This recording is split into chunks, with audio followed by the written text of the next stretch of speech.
अस्सलाम वालेकुम। आज हमारा सेशन नंबर 3 है और आज के सेशन के अंदर हम बिज़नेस को स्टार्ट करने से पहले के जो प्री रेक्विजिट्स हैं उसको प्रैक्टिकली परफॉर्म करेंगे। और आज का सेशन मैं कंडक्ट करूँगा shopify.com के ऊपर। और फिर हम सारी चीज़ें कवर करने के बाद कि आपका डोमेन किस तरीके से अटैच करना है, पिक्सल किस तरीके से अटैच करनी है, सारी चीज़ें करने के बाद हम वापस इसी सेशन के ऊपर आएंगे और फिर हम वर्डप्रेस के ऊपर ये सारी चीज़ें परफॉर्म करेंगे।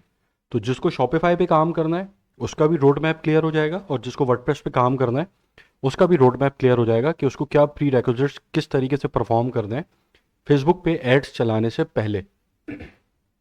अब यहाँ पर स्टूडेंट्स सवाल पूछते हैं कि हमजा भाई, हम शॉपिफाई पे काम करें या वर्डप्रेस पे काम करें, कौन सा हमारे लिए बेहतर है। तो देखें, जब आप ई कॉमर्स के ऊपर कोई प्रोडक्ट सेल कर रहे हैं तो उसके लिए मैं सिर्फ एक ही प्लेटफॉर्म रेकमेंड करता हूँ, वो है शॉपिफाई। उसकी वजह है, सबसे पहली वजह यह है कि शॉपिफाई के ऊपर जब आप काम करते हैं तो आपके स्टोर को हैक होने के चांसेस बिल्कुल ख़त्म हो जाते हैं। ठीक है, क्योंकि वो शॉपिफाई खुद हैंडल कर रहा होता है सारी चीज़ें। तो आपको ये टेंशन नहीं होती कि आपका स्टोर कोई हैक कर लेगा।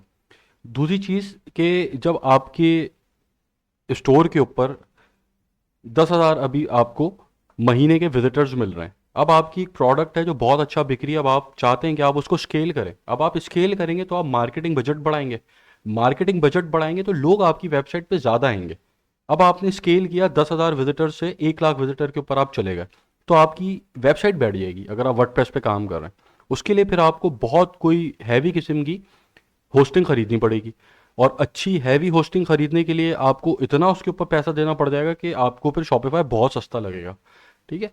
तो सेकंड इंपॉर्टेंट चीज़ ये है कि आपने जब आप स्केलिंग की तरफ जाते हैं तो शॉपिफाई आपका जितना ज़्यादा ट्रैफिक हो वो सब हैंडल कर लेता है। ठीक है, तो आपको फिर ये टेंशन नहीं होती कि आपकी जो वेबसाइट है वो बैठ जाएगी। जबकि अगर आप वर्डप्रेस पे काम करते हैं तो वहाँ पर फिर आपको जो सबसे पहले तो सिक्योरिटी का मसला रहता है कि आप जो है आपकी वेबसाइट को हैक कर लेगा। और फिर दूसरी जो सबसे इंपॉर्टेंट चीज़ होती है वो यही होती है कि आप जब स्केलिंग की तरफ जाते हैं फिर वर्डप्रेस आपको तंग करता है। फिर वो आपका जो वेबसाइट है वो लोड फिर बेयर नहीं कर पाती, हैवी लोड। तो हैवी लोड बेयर नहीं करेगी, बार बार क्रैश होगी। और अगर बार बार आपकी वेबसाइट ही क्रैश हो रही है तो सेल्स तो फिर आपकी गई। ठीक है, तो इसलिए मैं सिर्फ आपको शॉपिफाई के ऊपर ही काम करना रेकमेंड करता हूँ। हाँ, अगर आप सर्विसेज बेच रहे हैं या आपकी ऐसी प्रोडक्ट है, आपका ऐसा बिजनेस है कि जिसकी ऑडियंस साइज थोड़ा कम है, अब जैसे अगर आप सर्विसेज बेचते हैं तो उसके अंदर आपका ऑडियंस साइज बहुत कम हो जाता है। तो ऑडियंस साइज कम है तो आपकी वेबसाइट के ऊपर विजिटर्स भी कम ही आएंगे। तो उसके ऊपर फिर आप वर्डप्रेस के साथ जा सकते हैं, कोई इशू नहीं। लेकिन अगर कोई प्रोडक्ट सेल कर रहे हैं और फिर आपने उसको स्केल भी करना है फ्यूचर में, तो फिर शॉपिफाई से बेहतर जो है मैं कुछ भी रेकमेंड आपको नहीं करता। अच्छा खैर, तो अभी हम पहले शॉपिफाई कंप्लीट कर लेते हैं और फिर हम वापस आके वर्डप्रेस को देखेंगे। अभी बिजनेस को शुरू करते से पहले या आपको फेसबुक के ऊपर एड्स चलाने से पहले जो सबसे पहला प्री रेक्विजिट है जो आपको परफॉर्म करना है वो है आपका बिजनेस पेज। ठीक है। अब आपको बिजनेस पेज बनाने के लिए इन 4 डॉट्स के ऊपर क्लिक करेंगे और यहाँ पर आपको नज़र आएगा ऑप्शन क्रिएट का, इसके अंडर आपको पेज नज़र आएगा, इसके ऊपर क्लिक करेंगे तो आप इस इंटरफेस के ऊपर आ जाएंगे। अच्छा, बिजनेस का पेज कैसे बनता है ये सब जानते हैं, लेकिन इसके अंदर कुछ चीज़ें हैं जो अभी मैं आपको बताऊंगा, उसका ख्याल रखिएगा। सबसे पहली चीज़ तो हम पिछले सेशंस के अंदर ही डिस्कस कर चुके हैं कि आपका जो पेज नेम है वो आपके ऐड के आउटलुक के अंदर एक मेजर रोल प्ले कर रहा होता है। तो पेज नेम आपने बहुत सोच समझ के और ध्यान से रखना है कि आपका जो पेज नेम है वो बहुत ज़्यादा मुश्किल ना हो, आपका पेज नेम देखने में टुच्चा ना लगे, आपका पेज नेम स्केलेबल हो। फॉर एग्जाम्पल, आप किसी स्पेसिफिक नीश के हिसाब से अपना नाम मत रख लिएगा। जैसे अगर आप शूज़ का काम कर रहे हैं तो आपने लेदर से रिलेटेड जो है नाम नहीं रख लेना, क्योंकि हो सकता है फ्यूचर के अंदर आप स्निकर्स के ऊपर चले जाएं। ठीक है, हो सकता है फ्यूचर में आप जॉगर्स के ऊपर चले जाएं। ठीक है, तो इसलिए आप किसी स्पेसिफाइड नीश के ऊपर मत जाएं, ताकि अगर आपको फ्यूचर में स्केल करना हो तो फिर वो आपका ब्रांड नेम रेलेवेंट होना चाहिए आपकी प्रोडक्ट से जो आप बेच रहे हैं। ठीक है, और दूसरी चीज़ सबसे इंपॉर्टेंट कि जो भी नाम रखें उस नाम को रखने से पहले जाकर ये सर्च कर लीजिएगा कि उसका डोमेन नेम अवेलेबल है या नहीं है। ऐसा होता है कि नाम तो आप बहुत अच्छा रख लेते हैं, लेकिन जब आप डोमेन खरीदने जाते हैं तो ऑलरेडी डोमेन नेम किसी ने लिया हुआ होता है या बहुत प्रीमियम प्राइस पे बिक रहा होता है। ठीक है, 1-1 लाख डॉलर के भी डोमेन नेम्स मिल रहे होते हैं। तो अब आप इससे अंदाज़ा लगाएं कि एक डोमेन आपको $5 का मिल रहा है और एक डोमेन आपको एक लाख डॉलर का भी मिल रहा है। ठीक है, तो आपने डोमेन नेम भी लाजमी आके सर्च कर लेना है कि जो भी नाम आपने यहाँ पे सेलेक्ट किया है वो आपका डोमेन नेम अवेलेबल है या नहीं है। क्योंकि आपका पेज नेम और आपका डोमेन नेम, ठीक है, ये जो है सेम होना चाहिए। अगर इसके अंदर डिफरेंस होगा तो ये फिर आपके ऐड के आउटलुक को ख़राब करेगा और फिर आपकी क्रेडिबिलिटी भी गिरेगी इससे। अच्छा, फॉर एग्जाम्पल अब मैं यहाँ पे लिख लेता हूँ एक पेज नेम रोल स्पीक है। ठीक है, अब यहाँ पर मुझे कैटेगरी सेलेक्ट करनी है। अब कैटेगरी के अंदर याद रखें जो भी आपके बिजनेस से रेलेवेंट कैटेगरी है वही आपने यहाँ पे सर्च करनी है। उसकी वजह है, सबसे पहले तो आपके पेज के ऊपर कुछ फ्री लाइक्स आ रहे होते हैं। फ्री लाइक्स कैसे आ रहे होते हैं कि आप कोई मार्केटिंग नहीं कर रहे, कोई एड्स रन नहीं कर रहे, लेकिन फिर भी लोग आपके पेज को लाइक कर रहे हैं। उसका रीज़न क्या होता है कि जो जो भी यहाँ पे सर्च बार के अंदर किसी ब्रांड को सर्च कर रहा होता है तो फेसबुक सिर्फ उस ब्रांड के साथ और भी ब्रांड्स को दिखा रहा होता है। जैसे अगर मैंने कोई शू ब्रांड सर्च किया है तो मुझे और भी शू ब्रांड्स के पेजेस जो है नज़र आ रहे होंगे। ठीक है, तो लोग उसके ऊपर भी विजिट करते हैं तो लाइक भी कर लेते हैं। तो यहाँ से भी आपको फ्री लाइक्स मिल रहे होते हैं और फिर जो फेसबुक है वो खुद भी आपके पेज को रेकमेंड कर रही होती है। जैसे अगर मैं कोई पेज विजिट कर रहा हूँ तो उसके साथ मुझे फेसबुक खुद भी रेकमेंड कर रही होती है कि इसके जैसा एक और पेज ये भी है जो इसका सिमिलर है।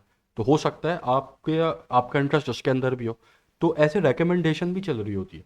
तो उसके ज़रिए फिर क्या होता है कि आपके पास फ्री लाइक्स आ रहे होते हैं।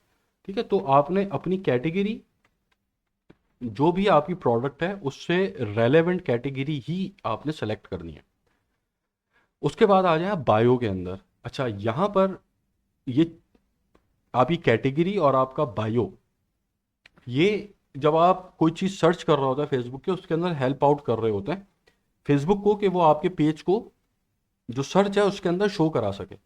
अब बायो के अंदर आपने बहुत कुछ नहीं डाल देना। ये एक शॉर्ट सा डिस्क्रिप्शन होता है, इसके अंदर आपको आप कौन है, आप क्या बेचते हैं और आपका यूनिक सेलिंग पॉइंट क्या है, ये तीन चीज़ें आपने डालनी है अपनी बायो के अंदर।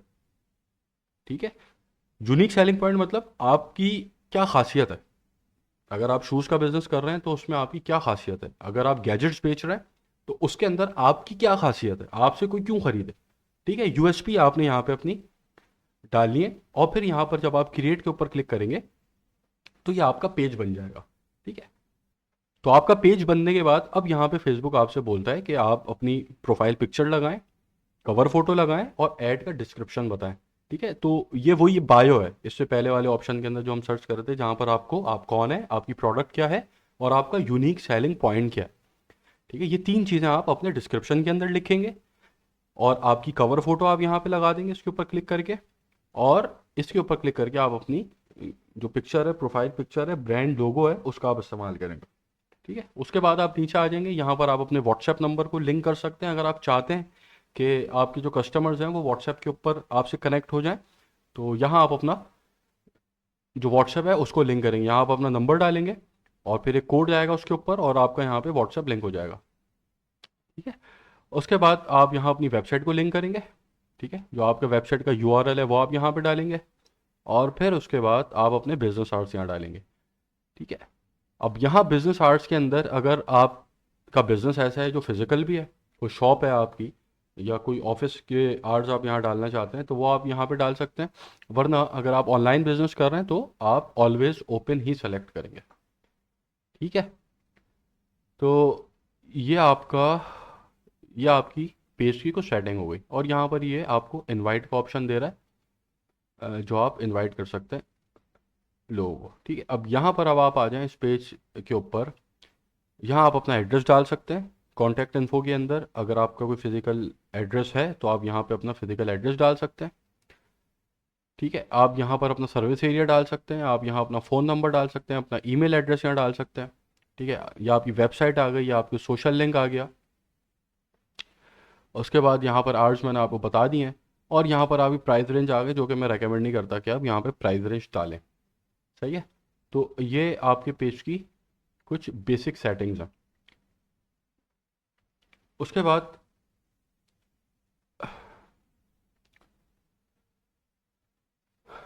अच्छा, अब यहाँ पर आप जो आपकी प्राइवेसी पॉलिसी का लिंक है आपकी वेबसाइट की वो कैसे बनता है वो हम आगे जब शॉपिफाई पे जाएंगे तो फिर मैं बताऊंगा।